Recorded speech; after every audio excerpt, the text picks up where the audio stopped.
I still remember the sound of that snowstorm like it was alive. Like it wasn't just weather, but something trying to bury me on purpose. The wind wasn't just blowing that night in upstate New York. It was screaming.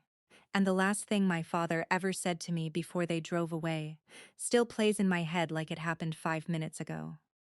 "You'll be fine, Daniel. Stop acting weak." Then the car door shut, and my entire life changed in that exact second. My name is Daniel Carter. I'm 32 years old now, living in Chicago, working as a logistics manager. People see me as stable, calm, successful. But they don't know the version of me that was left to freeze in a snowstorm by his own family. That version still exists inside me, and sometimes I still feel him. I grew up in Buffalo, New York, in a house that always felt warm on the outside but cold on the inside. My father, Robert Carter, ran a construction company. He believed in strength, discipline, and control. In his world, emotions were weakness. My mother, Linda Carter, was quieter but just as loyal to his rules. And my younger sister, Melissa, she was everything I was not: loved, protected, praised, the golden child. And me? I was just there, not hated exactly, just unnecessary. I learned early that in my family, love wasn't equal, it was earned, and somehow I was always failing the test. I still remember being 16 and asking my father if I could join a college prep program. He didn't even look at me. "You're not built for that life," he said. That sentence stayed with me like a tattoo I never asked for. But when Melissa wanted tutoring, private coaching, new clothes, a better school, suddenly money wasn't a problem. It was never a problem for her, just for me. I worked part-time after school just to buy my own books. I told myself it would get better when I left home. I didn't know then that leaving home wouldn't mean freedom. It would mean survival. The real breaking point came when Melissa got accepted into a college in Vermont. I remember that dinner so clearly. My mother crying tears of pride. My father acting like it was a business victory. Melissa smiling quietly at her phone like none of it was real. "And me?" I said. "That's amazing, Mel. I'm proud of you." She barely looked up. "Thanks." That was it. No warmth, no connection, just distance. 2 days later, my father told me I had to come with them to drop her off. I didn't want to go.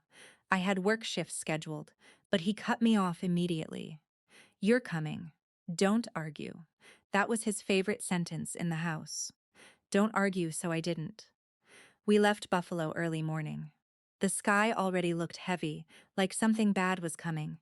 My sister sat in the back seat, headphones on. My mother kept talking about dorm life.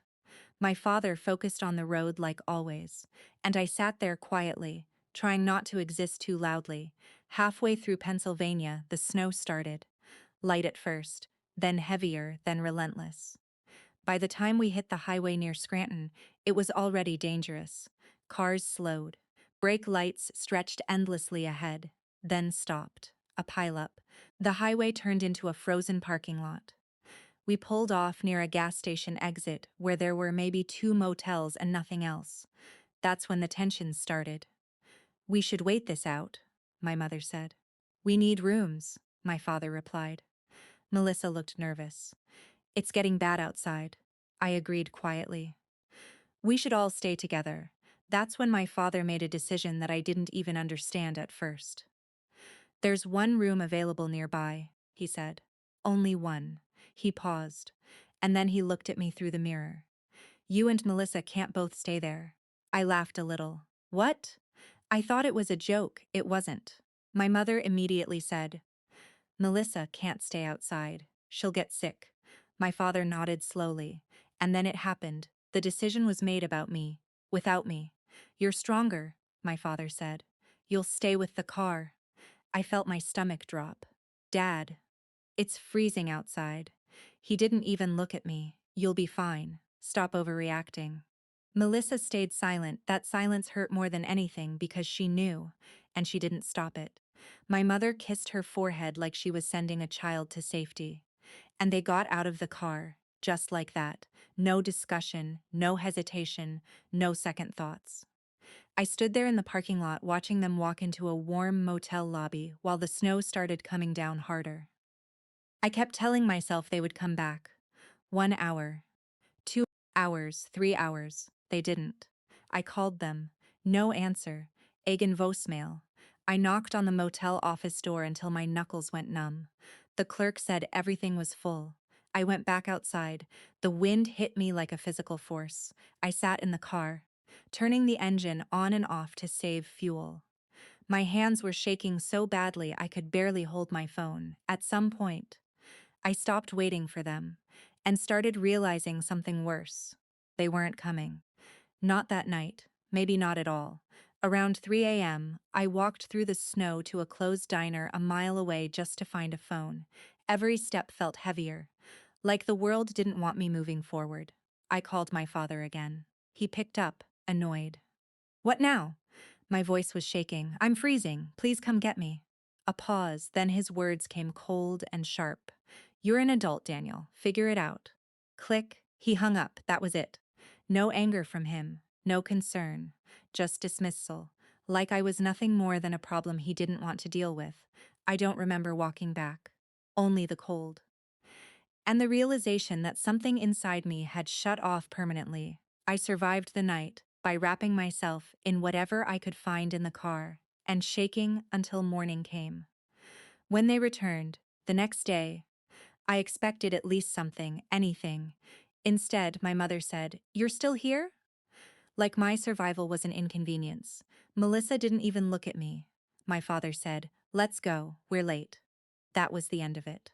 No apology, no explanation, nothing. That moment didn't just hurt me, it erased something, and I knew I couldn't stay there anymore. 2 weeks later, I left. No dramatic speech, no goodbye, just gone. I moved to Chicago with a few savings, took a warehouse job, and started over. It wasn't easy, but it was mine. Years passed. Slowly, I built a life that didn't depend on people who could abandon me without hesitation. Then one day, my phone rang. Unknown number. I almost didn't answer, but I did. "Daniel," my mother's voice said, and instantly I knew something was wrong. "Your father had a stroke. The business is collapsing. We need help." Then she said the words I never forgot. "Melissa left. We don't know where she is." Of course she did.